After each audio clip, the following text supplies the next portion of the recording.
Welcome back, Gooners family. Arsenal report. Generational talent dubbed the next Lamine Yamal completes move, ending speculation. It's set to be a special night on Saturday when Everton welcome Arsenal to Hill Dickinson Stadium for the first time. It was always going to be a big match. The visit of the Premier League leaders in an 8 p.m. kickoff in the Blues' final home game before Christmas ticks all the boxes. But what supporters group the 1878s have in store makes it all the more exciting. Everton have won 4 of their last 6 matches, but they will need every fan to play their part to overcome an excellent Arsenal side, who, while showing some signs of vulnerability of late, also topped the Champions League standings. The Blues boss will definitely be without injured club captain Seamus Coleman, fellow defender Jarrad Branthwaite, and midfielder Merlin Rohl for the clash with the Gunners. Moyes said of the trio at last Friday's press conference to preview the following day's battling 2-0 loss at Chelsea, Jarrad and Merlin are back on the grass and doing some work. Merlin is obviously much further on than Jarrad, but they're both back on the grass, and hopefully we're starting to see a chance to get them back soon. Obviously, with the 2 boys going to the Africa Cup of Nations, getting Merlin back would be a big help. The 2 boys being, of course, midfielders Idrissa Gueye and Iliman Ndiaye, who have now departed Merseyside to link up with the Senegal squad ahead of AFCON in Morocco. The last thing Moyes needed then, particularly with Ndiaye absent, was to see Kiernan Dewsbury-Hall limp off against his former club Chelsea. There has been no update yet on the in-form midfielder, who appeared to injure his hamstring, or fellow keyman Jack Grealish, who the Everton manager said after the loss at Stamford Bridge had picked up a knock. Moyes said, "Jack felt his hamstring, so we just need to be careful with these boys." Moyes is set to give an update on Grealish and Dewsbury-Hall at his press conference on Friday to preview the visit of Arsenal, whose boss Mikel Arteta has injury concerns of his own. Created by Everton correspondent Joe Thomas, it will provide in-depth insight on the major talking points, on and off the pitch, through an exciting historic period for the club as the first team moves to the Hill Dickinson Stadium and Everton women enter Goodison Park. The idea is to step away from the treadmill of press conferences and player ratings, and instead offer a glimpse behind the scenes at the club and on Joe's travels up and down the country following Everton. The Spaniard, who thrived under Moyes during the Scots' first spell in charge of the Blues, is one of the few Premier League managers not to be losing any players to AFCON.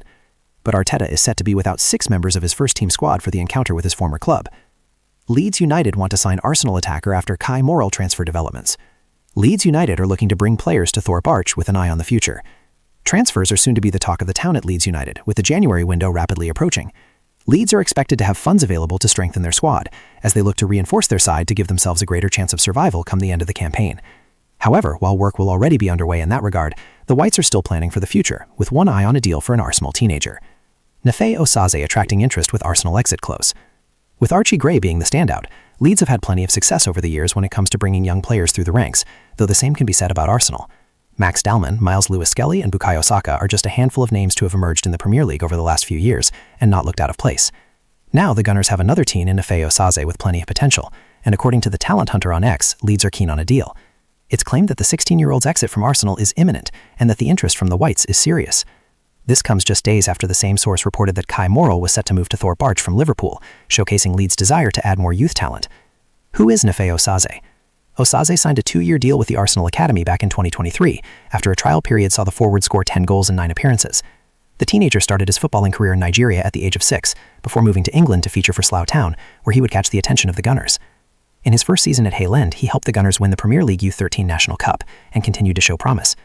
However, the club have informed the Nigerian youngster that his scholarship will not be extended, and he will be free to find a new side. Guardiola makes League Cup decision in Arsenal chase.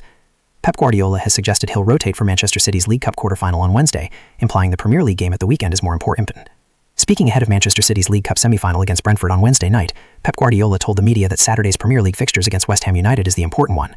There's often a question of whether the very top managers take the League Cup seriously, and Guardiola's opinion is particularly significant given he's won the Cup 4 times. But though the manager denied that reaching the semis isn't a priority for him, he confirmed his plans to heavily rotate his team and suggested he'd only go full strength in the League Cup if he didn't have injuries. James is going to play and all the players who didn't play are going to play, plus some from the academy, Guardiola said. After that, in 3 days we have West Ham. I'm not saying that getting to the semis of the League Cup is not the priority, but normally when we achieve it, it is because we have all the squad, no injuries, and can rotate. The team is good. I have to find the balance, but there are players with a lot of minutes with not much time to recover, and with the physios and the doctors I have to see because the important game is West Ham. I'm sorry, but West Ham is so important. Guardiola clearly believes his team are strong contenders for this year's Premier League title, which is pretty unarguable as they sit just 2 points behind Mikel Arteta's Arsenal. So even though this weekend's game is at home to West Ham United, it's more important to him than Wednesday's League Cup quarter-final. That will be good news for Arsenal if Guardiola's rotated side get eliminated by Brentford, potentially giving the Gunners an easier path to the trophy. Thanks for watching. Please subscribe, share, and like.